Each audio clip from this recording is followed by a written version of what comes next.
Sa Biblia, unsa man gyud ay ang matuod templo o matuod nga simbahan o balay-anan sa Dios. No? Unsa man diay ang matuod gayud nga templo o simbahan sa Dios kay balay ang puanan. Ato kining basahon sa Biblia kay di ta magtumo-tumo maigsoon.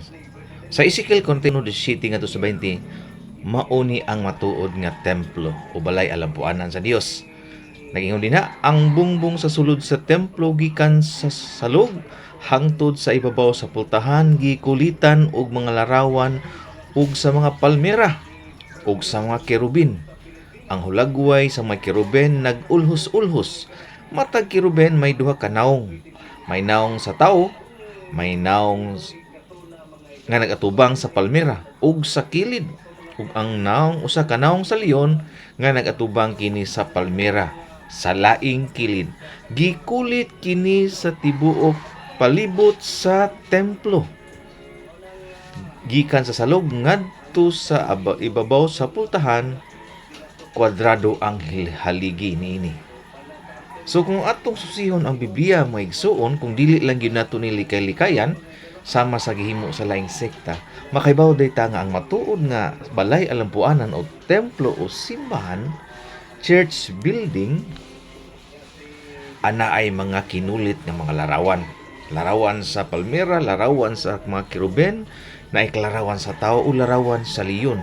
Gikulit kani sa tibuok templo o kwadrado ang haligi niini. So dinhi mga igsoon sa pangutana nga unsa di ay ang matuod nga balay ampuanan. Ang tinuod nga balay alampuanan na ay mga larawan, na ay mga kinulit nga larawan sa mga balaan. Balaang kerubin, balaang santos. Sigurado gito nga katong kinulit nga tao dito, tao to nga mga balaan. Kung ato kining i-kumparar sa bagong panahon nato karon, no? So mao ni matuod nga templo na ay mga kinulit nga larawan sa tibuok templo gikan sa salog ngadto sa ibabaw. Klaro kay na.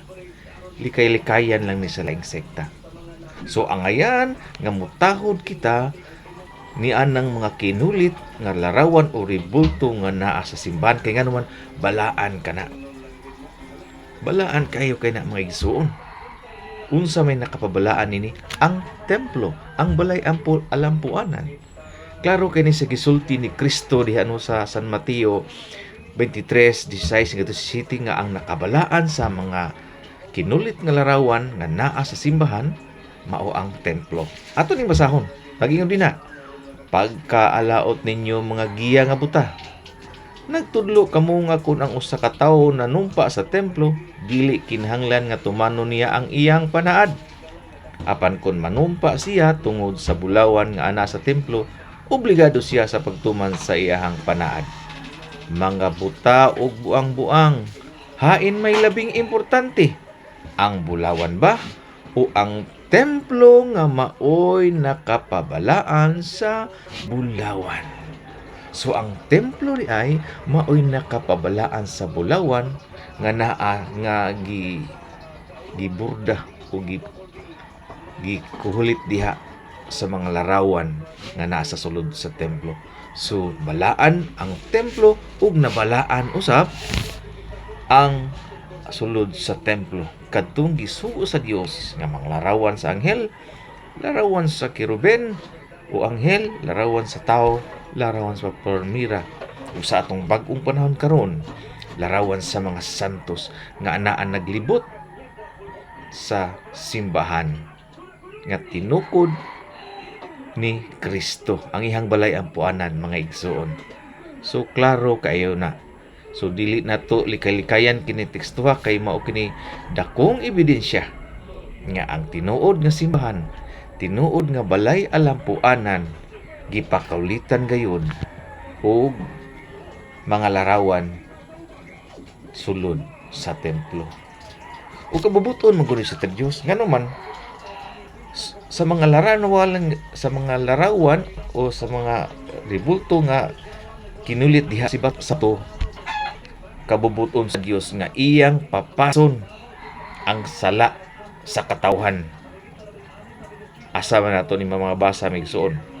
Zacarias 3:6 ngadto sa 9. Nagingon diha, "O gisultihan ko sa anghel sa Ginoo si Josue, nga ang Ginoo nga labing gamhanan nag-ingon, kun magtinumanon ka kanako ug sundon mo ang gipahimutangan ko kanimo, ikaw maoy mangulo sa akong templo ug ikaw magdumala sa akong hawanan. Ug dunggon ko ang imong pag-ampo, ingon nga ginuhog ko ang mga pag-ampo sa mga anghel. Busa pamati karon o Josue, ang pangulong pari ug kamong iyang mga kauban, nga mga pari nga timailhan sa maayong kaugmaon. Timan-i nga panhiun ko ang akong sulugoon nga ginganlad ang sanga sa atubangan ni Josue. Ibutang ko ang usa ka bato nga pitog naong, kulitan ko kini." Unsa gingon niya? Magbutang ang Dios og bato nga pitog naong, kulitan ko kini. So ato pagipakulitan sa Dios ang katong bato nga naay pito ka naong. Unsa may sunod ba igsoon? Ug sulod sa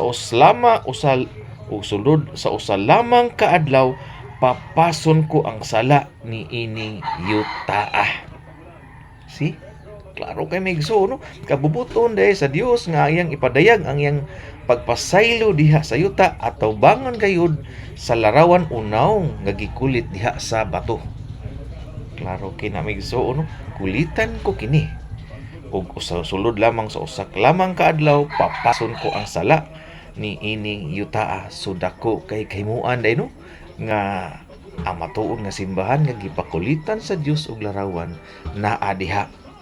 Ang matuod nga simbahan, no, matuod nga templo ug tungod sa mga larawan gipasaylo sa Dios ug papason sa Dios ang sala sa katawhan. Zacarias 3:6 ngadto sa 9.